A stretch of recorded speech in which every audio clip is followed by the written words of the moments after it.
Hi, this is Peter Friedrich with Organization for Minorities of India, and today we are once again speaking with a special guest, Mr. John Dayal, who is a journalist, a human rights advocate, and a prominent leader in India's Christian community. Now, Mr. Dayal, we want to speak with you specifically about some of these large-scale massacres that have gone on in India in the past, and especially about Orissa, which was a pogrom against Christians in 2008. Now, the 7-year anniversary is coming up, and you've told me that you're planning a Remembrance and a Justice Day. Can you begin by telling me a little bit about that? We do it every year, as a matter of fact. August 24-25 was when this huge violence against Christians took place in Kandhamal, in Orissa, in 2008. As you would recall, all 56 to 60,000 people were rendered homeless. About 6,000 houses and 300 churches were burnt. 120 or so people were killed. Several women were raped, including a Catholic nun. And we would like to ask, what is the status of justice for these victims? This is a question we ask the government of India, this is a question we ask in the Supreme Court, and this is a question we ask of the people of India. Why is justice not being given to these people? Why are killers roaming free? Why are rapists beyond the reach of the police? Why are witnesses being coerced? Why is police not investigating cases as they should? There is a host of questions that surround the kernel, the basic question of what is justice for victims of religious persecution and religious violence. And we are not the only ones. There has been no justice done for the massacre of the Sikhs. And that massacre was not by anybody else but by the local majority population. 3,500 people were burnt alive in Delhi, national capital. Yes. There was violence in Gujarat in 2002, and there was violence in Orissa, as I said, in 2008. But these are landmark acts of violence. There have been dozens, if not hundreds, of other violences which do not get the sort of media attention these 3 or 4 carnages get.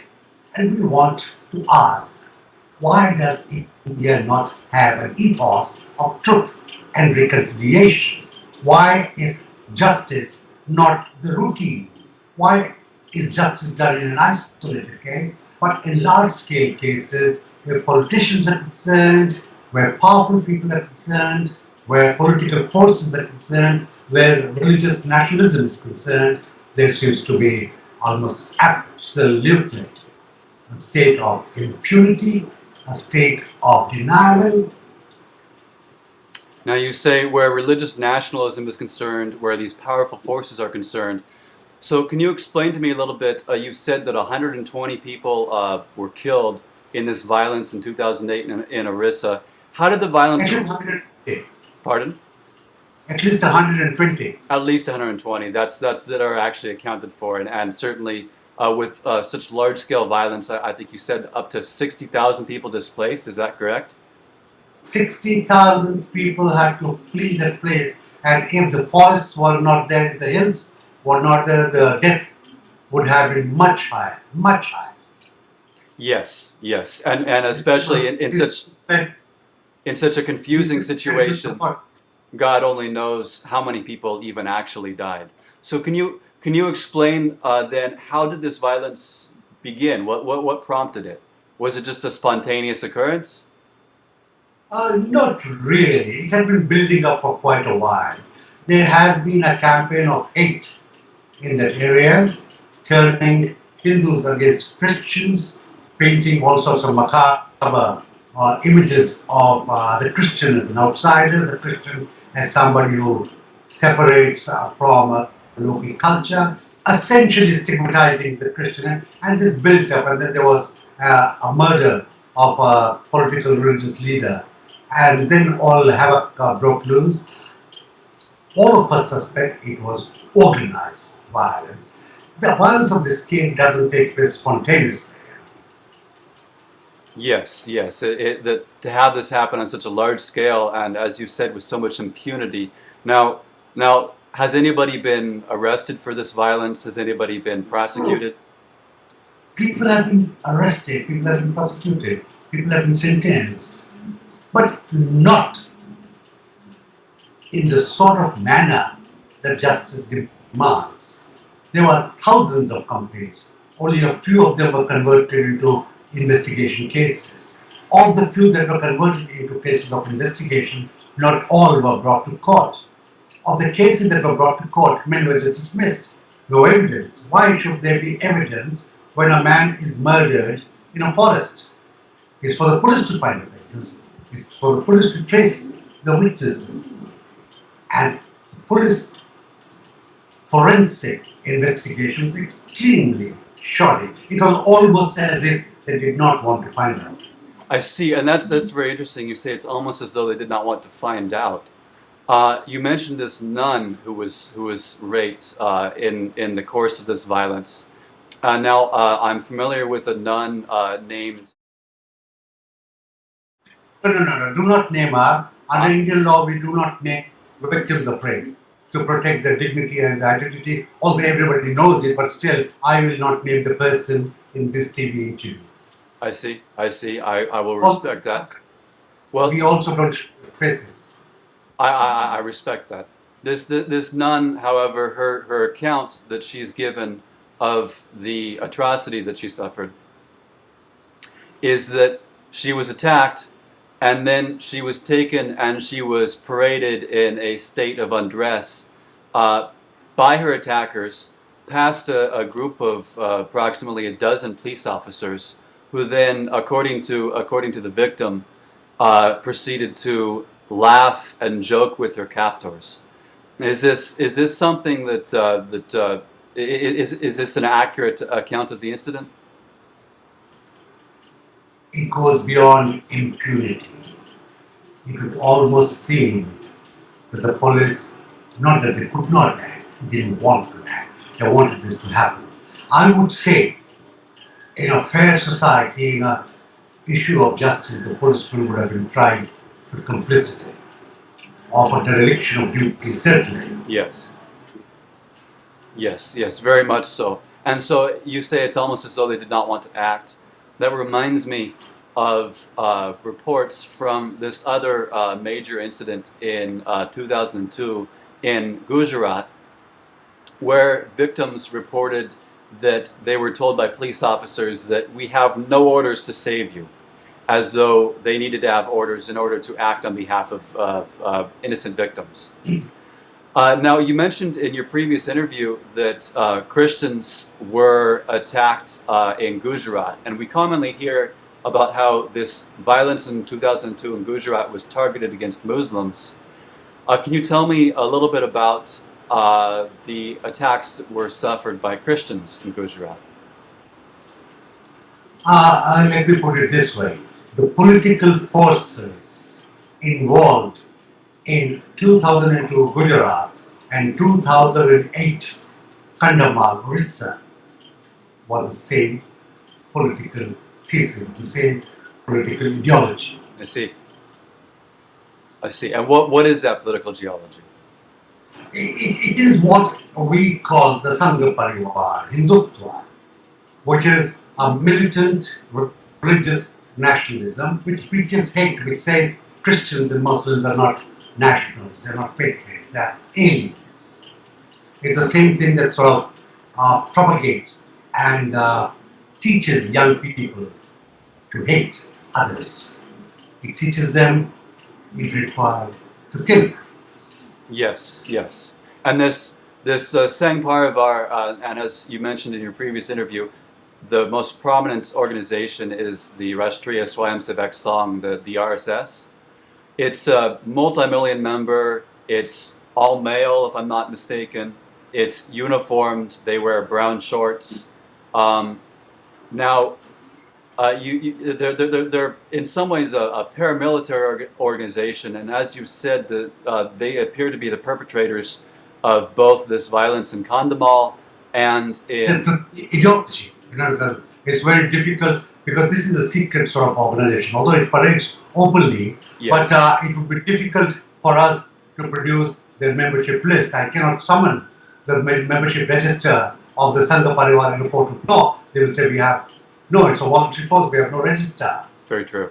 And the shorts can always be taken off and thrown away. Very true. Very true.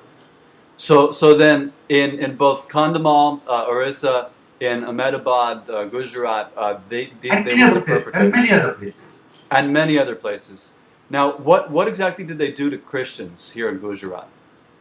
They burned their houses, Okay. they chased them into the forest, they caught them, they raped them, they hacked them, they burned them alive, they put an axe through their head. Just about any brutal method of killing another Yes. human being was used. Some of the most brutal methods imaginable. Oh, the beyond imagination. Even if in the few cases that the police has been able to take the case through court, I mean, just hearing the narrative will not only send shivers down your spine, make you puke, make me puke. Yeah, it's certainly stomach churning. And I am a hardened reporter who has covered wars and acts of mass violence. Now, as far as these acts of mass violence, has the situation in Orissa presently returned to quote unquote normal? Has the tension dissipated? As you said, there's impunity. The perpetrators have not been properly prosecuted.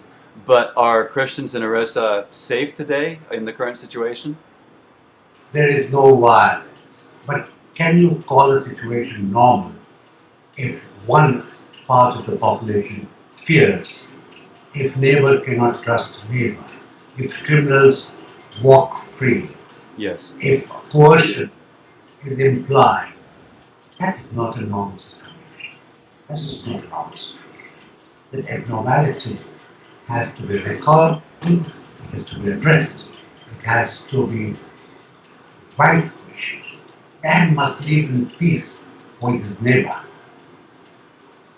And as far as people living in peace with their neighbors, I have here a recent news report from Kandhamal that appears to illustrate how that is not actually occurring tragically. The highlight or the headline of the report is Christians in India fear pastor and wife murdered by local police force. Now, you just returned from Orissa, is that correct? This is a very unique case because civil society groups have sent fact-finding teams to find out there is something very, very suspicious in the death of these two persons. They're not very sure if it is an extrajudicial killing, they're not very sure if it is a killing by religious nationalists, or is it a combination of the two? And in this climate of fear, it's understandable that there would be a large amount of confusion when such violence occurs. Orissa. We are not policemen. We are not trained investigators. And it is not our job. We are in a democracy. We are in a republic. We have a government. Assuring peace, investigating crime is the job of the government. It's the job of a police force. Yes, and yet unfortunately, as you pointed out, the police force tragically seems often so unwilling to act. How can we as concerned citizens then respond to that unwillingness to act? And as concerned citizens, we disseminate information. As concerned citizens, we go to the human rights commissions of the state and the union, the federal Human Rights Commission. As concerned citizens, we would, when the time is right, go to the Supreme Court of India, as we have done in the past. Yes, yes, and that does seem to be a very commendable strategy and approach.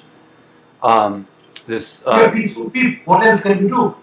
Well, we're peaceful people, and also in responding to these acts of violence, the only way to end them is to continue to respond peacefully, because it's the violence that we object to. Yes, and even peaceful response invites hate. Yes. Human rights activists, defenders, are targeted. They're targeted by hitmonkers, they're targeted by the same political forces, and then they're targeted by the government of India and by other state governments. Yes, yes. And you've mentioned that these human rights activists are targeted, these peaceful people are targeted. Of course, these Christians that were targeted in 2008, they were living there peacefully, they were just minding their own business. Now, we also have other accounts in Orissa of all the way back to 1999. There was this pastor, Graham Staines. Are you familiar with his case, and can you tell us a little bit about what happened to him? His widow is a friend of mine. I not only know the case, we, Archbishop Elastic and I, really put it on the international focus. Okay. Yeah, I know the case, yes. And it was some distance away from. It was some distance away from Kandhamal, but well within the state of Orissa. And what happened there? Well, in a manner of speaking, that was a precursor to what happened in Kandhamal, because a huge hate campaign had been going on in that area, that is towards Bengal. A hate campaign had been going on against Christians, accusing every Christian and every mission work, hospitals, schools, of trying to convert Hindus into Christians, as if Hindus have no human rights to change their faith if they want to. Absolutely. But this person, Graham Stuart Staines, his wife Gladys, his daughter Caroline, and his two sons Timothy and Philip, very young. He was a worker with Hansen's disease people, or who the world derisively calls lepers. He was working with them. He ran a clinic for them. He ran a hospital for them. He was not your pastor preaching every Sunday and doing a health. He was a health worker, a humanist. And one day when he was in the forest talking to his people, sleeping in the middle of the night in his jeep, they burnt him alive with his sons. It was the most scandalous, the most shocking instance, even in a country which is so used to gruesome violence. It shook the conscience of India. The President of India called it a black mark. Yes. The Prime Minister expressed shock. It shook us all. It really shook us all. And the fact that he was an Australian made us feel really ashamed. And were his attackers arrested? Were they prosecuted? Was there any justice dealt? Eventually, and the lower court sentenced Mr. Dara Singh Iskila to death, which the High Court then commuted to life.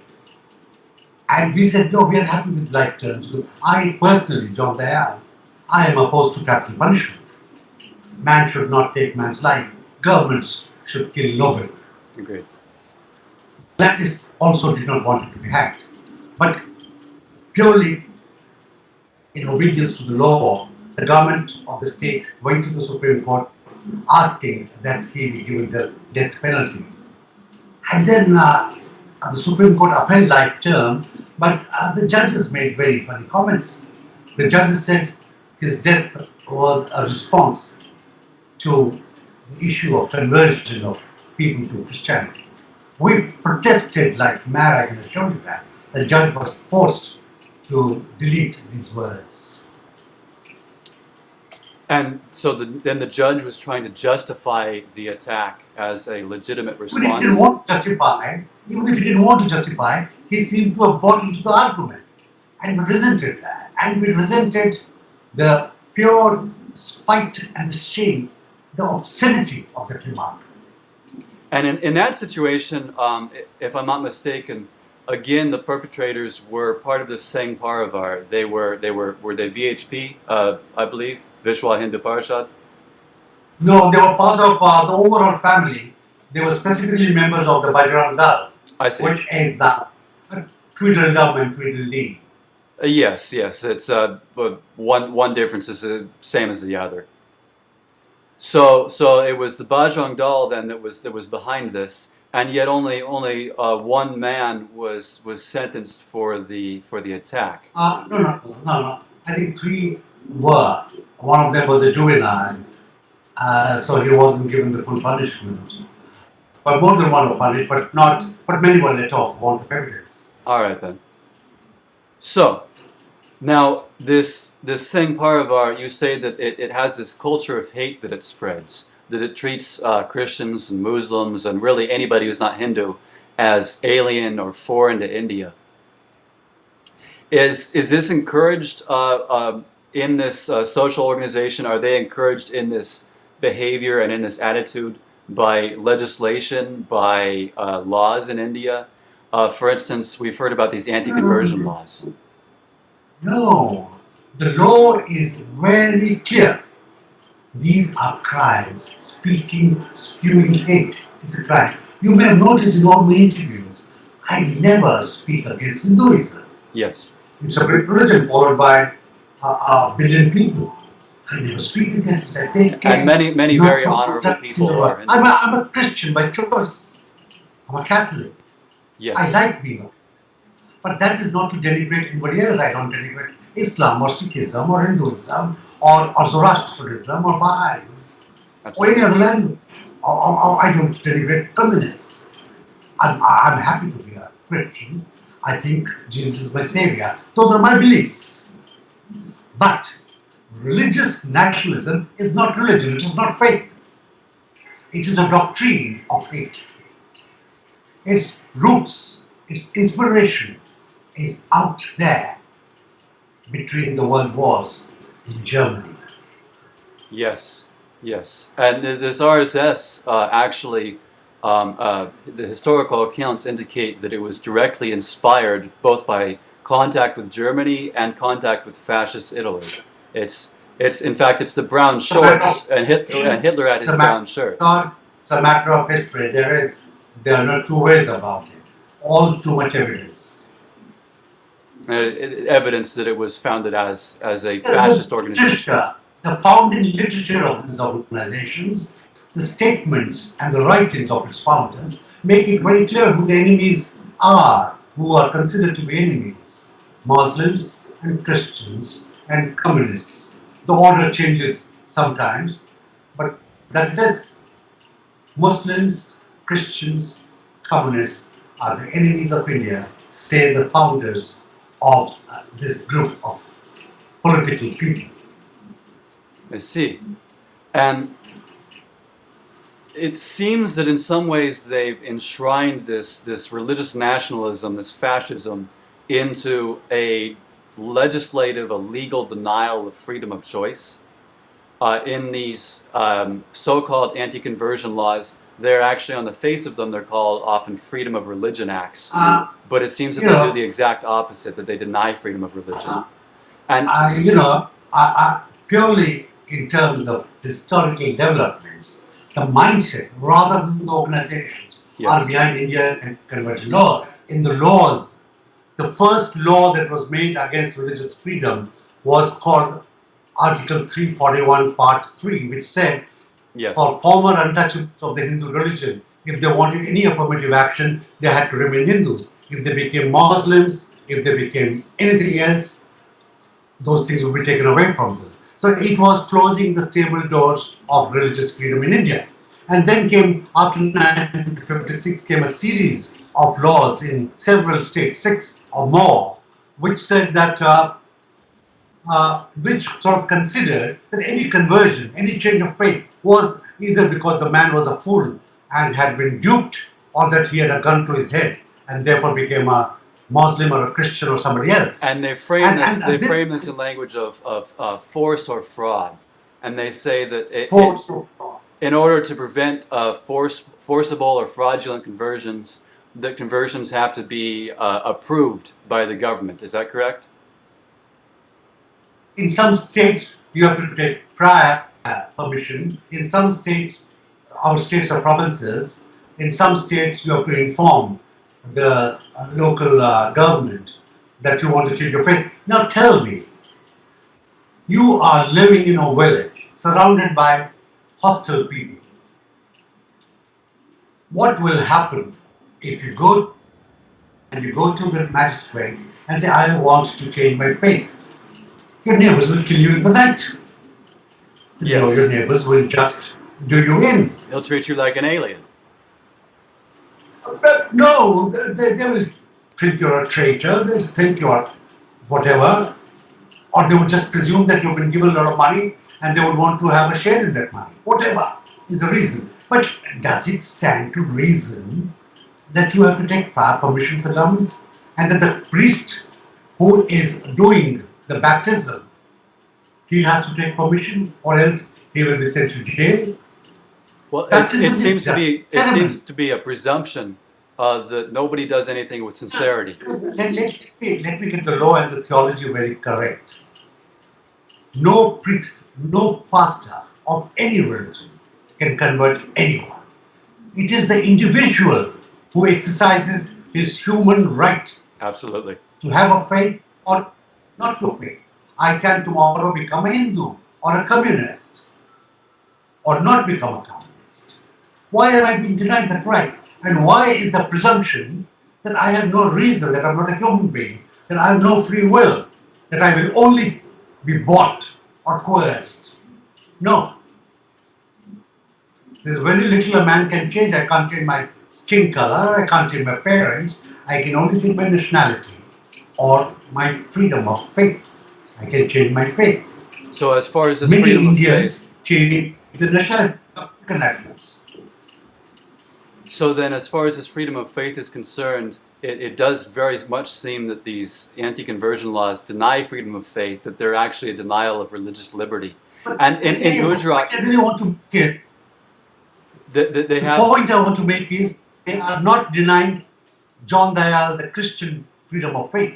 They're okay, denying it to the Hindus. It is the yes, poor Hindu who is being told he cannot become anything else, that he has yes. to remain where he was born forever and ever. He is being denied his free choice. If he does not want to change, who can force him? I can't force him. I am a small group of people here.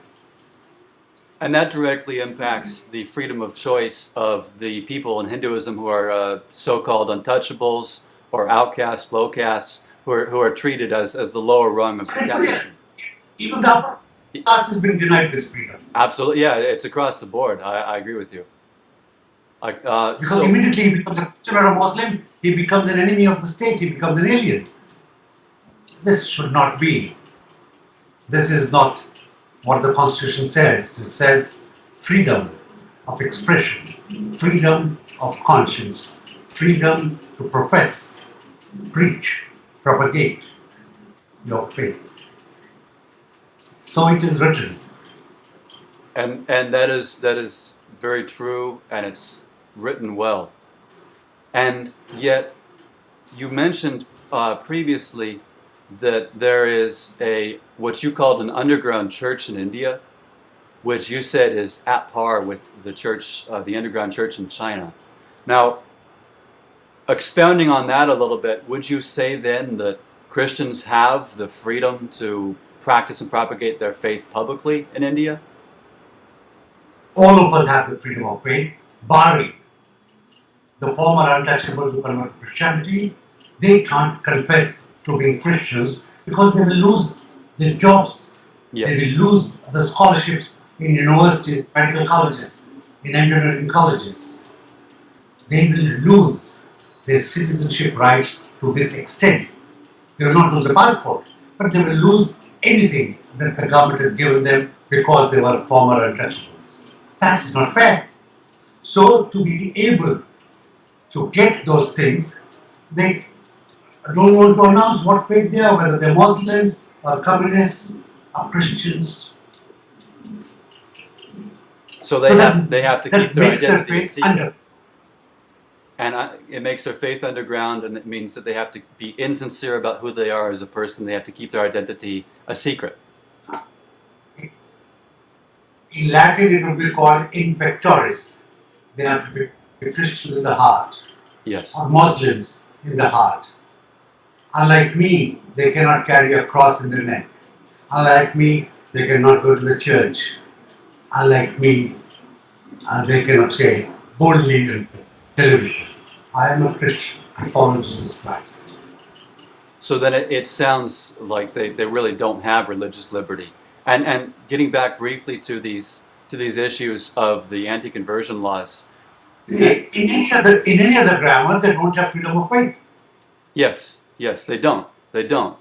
And these anti-conversion laws, you mentioned they're in 6 Indian states. I believe Orissa has one, but Gujarat, I know for certain, also has one.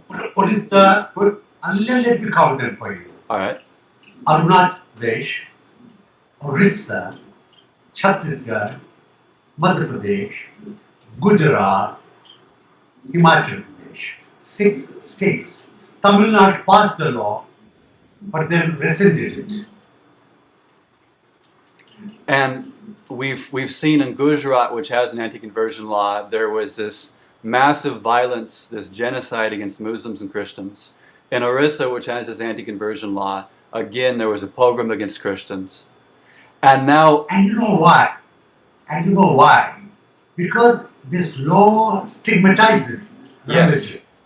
This law, in a way, strengthens those who do not like Muslims, who do not like Christians. It, in a way, strengthens their belief. it gives them moral and the legal second support. negative aspect, the second more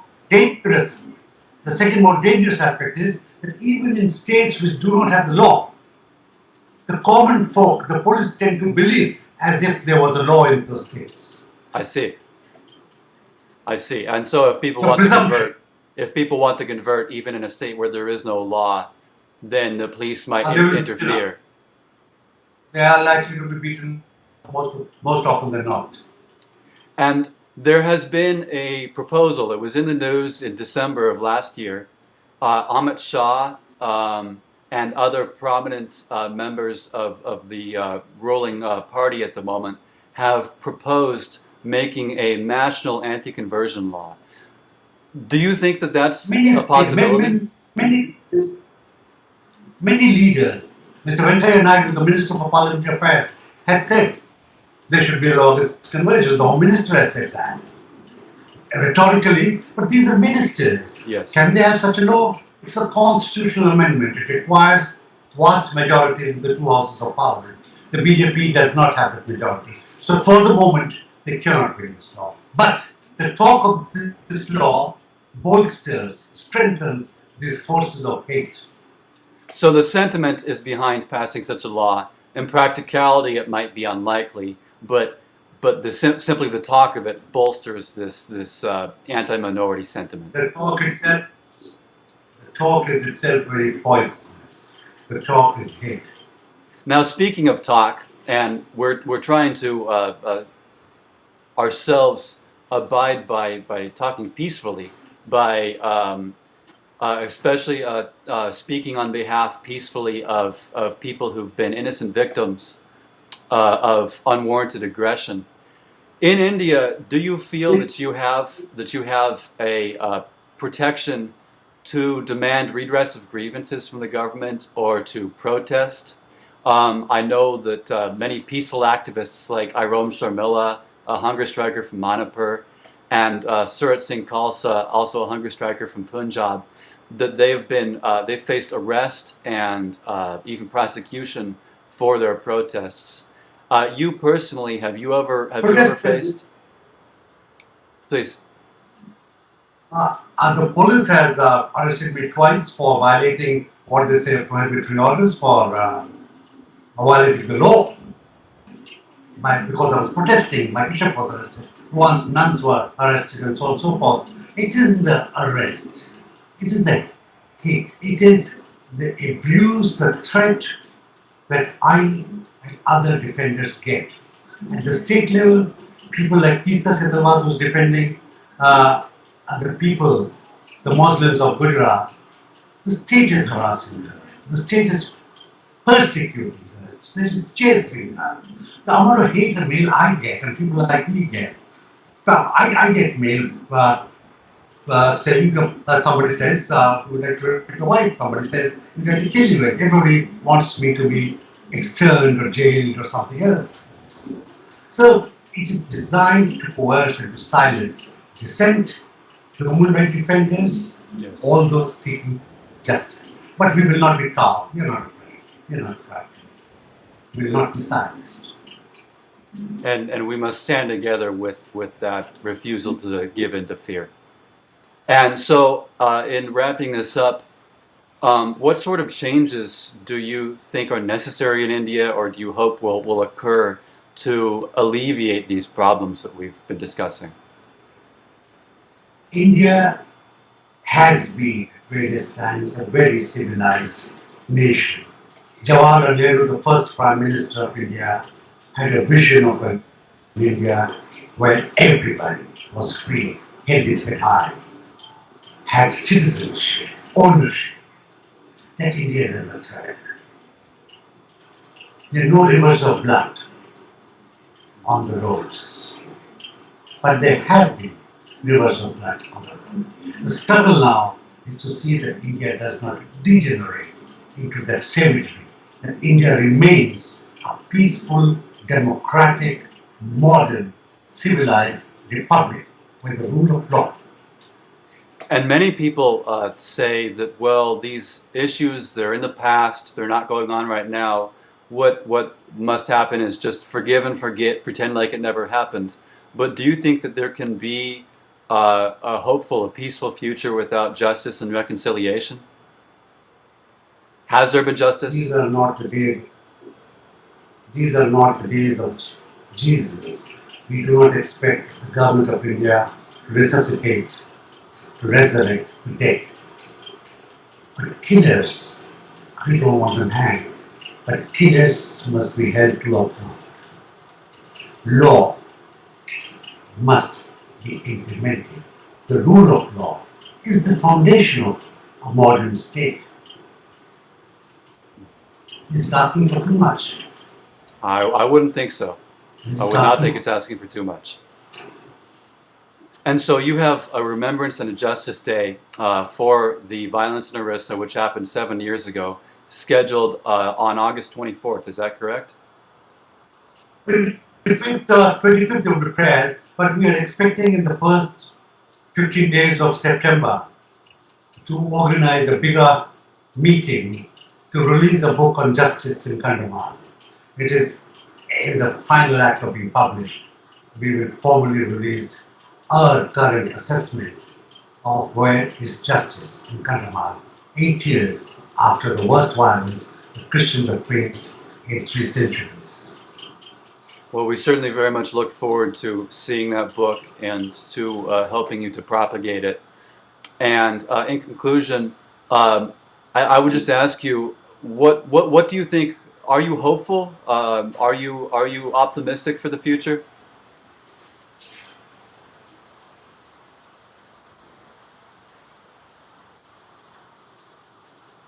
Otherwise, I would be talking to you. Otherwise, I would not be fighting in India. I would have become like many other people.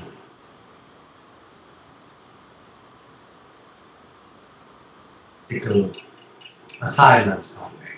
I continue to struggle in India, and so do the rest of my colleagues, fighting for justice for the Sikhs, for the Muslims, for the Christians, for the Hindus, for the Dalits. It's my land. I was born here, and my forefathers before me.